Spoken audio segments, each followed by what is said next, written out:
E aí pessoal do canal, Arthur Curtarelli aqui falando. Hoje eu vou te falar sobre ultrassom, por que eu acho que você deve aprender a utilizá-lo, independente da fase de graduação ou de residência médica que você está.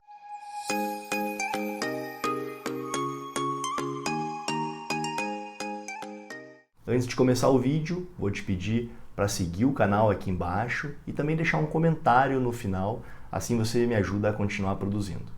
Por que eu acho que é fundamental que você se importe sobre ultrassom e também tenha interesse no uso dessa ferramenta? Quando eu entrei em medicina em 2008, a semiologia que eu aprendia naquela época, o core da disciplina de semiologia, ele ainda é o mesmo que você deve estar aprendendo hoje em dia e também é o mesmo da semiologia que meu pai aprendeu nos anos 80. O exame clínico composto por anamnese e exame físico, obviamente que é o mesmo, isso não muda. Porém, a tecnologia vem agregando conceitos e o ultrassom pode sim entrar na história da semiologia e propedêutica armada.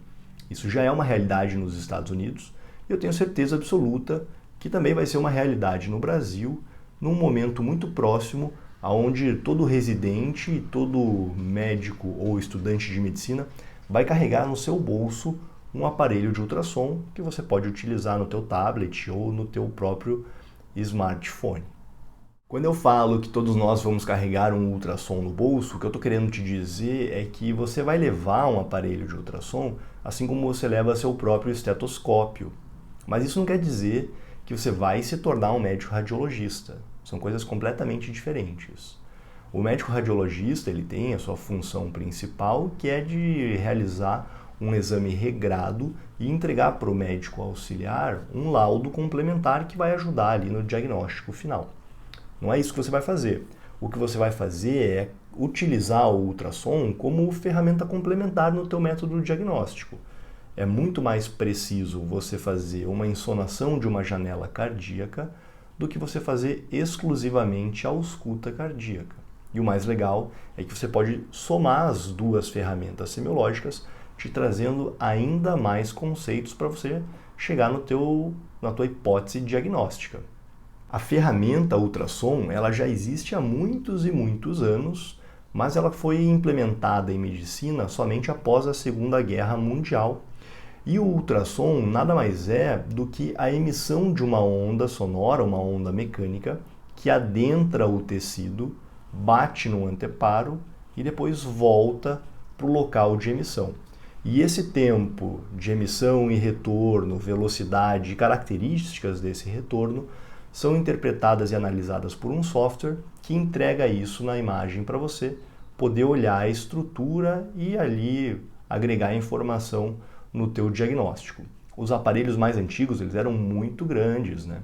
Hoje existem os aparelhos que são fixos, os aparelhos que são móveis ou portáteis e os aparelhos que são ultra portáteis, aqueles que cabem no nosso bolso. Alguns deles se comunicam com tablets e com smartphone até sem fio. Isso traz uma flexibilidade, uma facilidade de uso muito grande. Então, quando a gente fala de ultrassonografia, você tem que entender pelo menos o básico para conseguir utilizar a ferramenta de forma adequada. Vou te dar aqui um exemplo de uso da ultrassonografia na marinha e você vai entender como que funciona. Então, pensa num navio flutuando, um navio militar, ele emite ecos para baixo, para a profundeza do oceano. Esses ecos são ondas mecânicas, por isso que elas têm que ter uma superfície de contato, por isso que você vê o médico radiologista passar o gel e colocar o gel, o probe, né, ou a sonda, em cima do gel, ou seja, ele está fazendo uma superfície de contato com a estrutura que ele quer analisar. Então, a estrutura ali, o navio, ele emite ecos para baixo, esses ecos descem no oceano e progridem ali na superfície mecânica até encontrar um anteparo, que pode ser um animal, pode ser um submarino, pode ser uma rocha. O eco bate no anteparo e volta para o navio. A característica de retorno é que vai ser analisada pelo software e vai ser transformada em imagem. Então isso é feito também no corpo humano. Vou utilizar aqui como exemplo a ultrassonografia de uma veia jugular, caso você queira fazer uma punção ecoguiada. Você passa gel na pele, deposita o probe em cima do gel e ela vai emitir ecos para dentro da pele. Esses ecos vão progredir até uma certa profundidade, alguns deles se perdem e nunca mais voltam, mas muitos batem em estruturas, esternocleidomastoide, veia jugular interna, artéria carótida comum, e retornam para a sonda. As características de retorno é que fazem a imagem acontecer.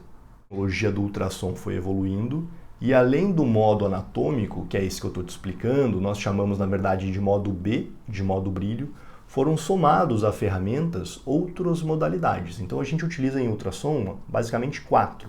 O modo B, que é o modo brilho, o modo M, o modo cores, onde você consegue ver fluxo, e o modo Doppler, onde a gente utiliza o efeito Doppler para conseguir interpretar as velocidades de fluxo de um vaso sanguíneo, por exemplo.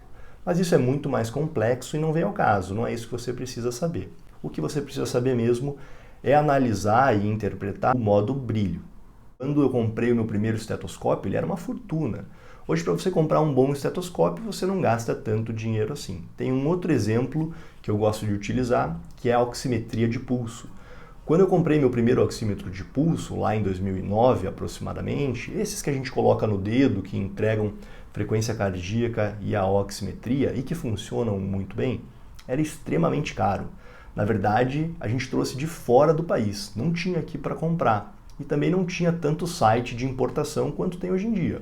Hoje você entra aí no Google e você encontra um oxímetro desse de pulso por poucos reais. O mesmo está acontecendo com a ultrassonografia. Se você for comprar um grande aparelho fixo, você vai pagar uma bagatela, não é barato. Mas para comprar um desses ultrassons ultraportáteis, que você consegue acoplar no teu celular, você já não gasta tanto assim. Você vai gastar aproximadamente, para comprar um bom aparelho, uns $1.500, $2.000. Mas existem outros aparelhos muito mais baratos, aproximadamente uns $400. Você já compra um ultrassom que se conecta no seu smartphone sem fio. Tenho 3 dicas aqui para te dar antes de você comprar o seu ultrassom. Primeiro, veja se ele tem certificação da Anvisa e do Inmetro. Dessa forma você pode utilizar com segurança em qualquer unidade de atendimento, clínica, ambulância, hospital. A segunda, teste um ultrassom de algum amigo ou da indústria antes. Às vezes você vê uma imagem na internet e a imagem que o aparelho produz não é fidedigna à imagem do portfólio de venda. É muito importante que o ultrassom produza uma imagem de qualidade. E a terceira dica, teste a velocidade da imagem. Ultrassom que não tem cabo, que transmite a imagem via Wi-Fi, normalmente ele tem um grande delay do teu movimento de mão até a interpretação da imagem na tela. Os aparelhos que têm cabo têm esse inconveniente, mas o delay é zero. Você mexe a mão, ele já mexe na tela. E na prática, no uso do dia a dia, isso é fundamental. Independente se você está ali no 5º, 6º ano da medicina, até um pouco para baixo, caso você queira aprender semiologia armada, ou se você é um médico residente, e aí o uso é muito importante, cirurgia geral, clínica médica, anestesiologia, emergencistas, até quem trabalha com dor, vai fazer punção, procedimento ecoguiado, é muito importante que a unidade hospitalar que você trabalhe, ou que você está em treinamento, tenha um ultrassom, para você já entrar no mercado dominando a ferramenta, ou se ela não tem, então a minha sugestão é que você faça esse investimento. Você consegue comprar aí um ultrassom com aproximadamente $1.500, $2.000 e que você já aprenda a utilizar a ferramenta. Eu tenho um ultrassom ultraportátil aqui, ó. Esse é o meu, vou te mostrar como que ele funciona. Então esse é um case de proteção, veja que é extremamente pequeno, né? Eu consigo carregar ele para qualquer local. E aqui dentro tem 2 estruturas. Um tablet, que eu uso dedicado exclusivamente para o meu ultrassom. Então eu deixo esse aqui em separado, uso ele só para essa função. Aqui nesse case eu tenho o tablet e um teclado. Mas você nem precisaria utilizar o teclado, você pode utilizar só o tablet ou mesmo o teu celular. Não precisaria nem comprar algo para isso. E o restante do aparelho é apenas a sonda. Olha só, então esse aqui é todo o aparelho de ultrassom. Toda a informação e tecnologia está contida aqui nessa sonda. Esse aqui é um ultrassom a cabo, eu conecto no tablet e consigo desempenhar qualquer função apenas com isso aqui. Obviamente que isso aqui cabe em qualquer lugar, inclusive no meu jaleco.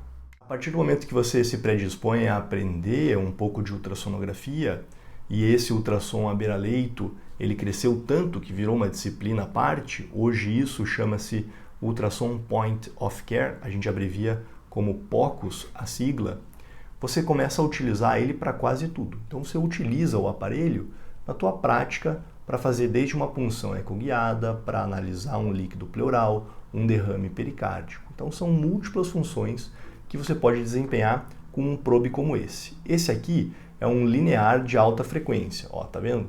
Ele é linear. Tem mais de um tipo. Se você puder utilizar mais de um, você vai precisar de um convexo, ele é convexo aqui, de baixa frequência, e ele chega a profundidades maiores. E um setorial, que é aquele pequenininho que consegue entrar entre os espaços intercostais e fazer as janelas cardíacas com melhor imagem. Mas tem um ultrassom no mercado chamado Butterfly, que é importado. Ele não utiliza a tecnologia de cristais piezoelétricos, como esse aparelho que eu tenho aqui. Ele é um aparelho digital e ele tem os 3 probes, as 3 sondas, em uma unidade única. Isso te facilita. Você vai utilizar um aparelho como esse daqui para múltiplas funções. Então, vou te dar algumas delas aqui. Você pode utilizar para analisar uma janela cardíaca, para analisar uma janela de veia cava, saber se esse paciente está adequadamente hidratado ou não. Você pode utilizar no FAST para ver se tem líquido livre na cavidade abdominal. Você pode utilizar para fazer punção ecoguiada. Você pode utilizar na janela pulmonar para ver ou não se tem o derrame pleural. Tudo isso você vai somando no teu diagnóstico. E pela ultraportabilidade do aparelho, você carrega ele e pode fazer em qualquer lugar. Você pode fazer, por exemplo, na cena do trauma, no asfalto, na ambulância, no helicóptero, na sala de emergência, na enfermaria. Tudo isso agrega valor para você e também para o teu paciente. Por todos esses motivos, eu acho que você já deve aprender a utilizar um ultrassom independente da fase de graduação que você estiver, mas principalmente se você está no 5º, 6º ano ou se você está na residência médica. Isso daqui não é futuro apenas, isso aqui já é uma realidade presente e o POCUS, o Ultrassom Point of Care, é algo que todo mundo que deve mexer com emergência deve conhecer. Se você acha interessante falar sobre ultrassonografia, se você quer saber um pouco mais sobre POCUS, deixa um comentário aqui embaixo e aí eu gravo um vídeo específico sobre isso. Eu te vejo no próximo vídeo do canal.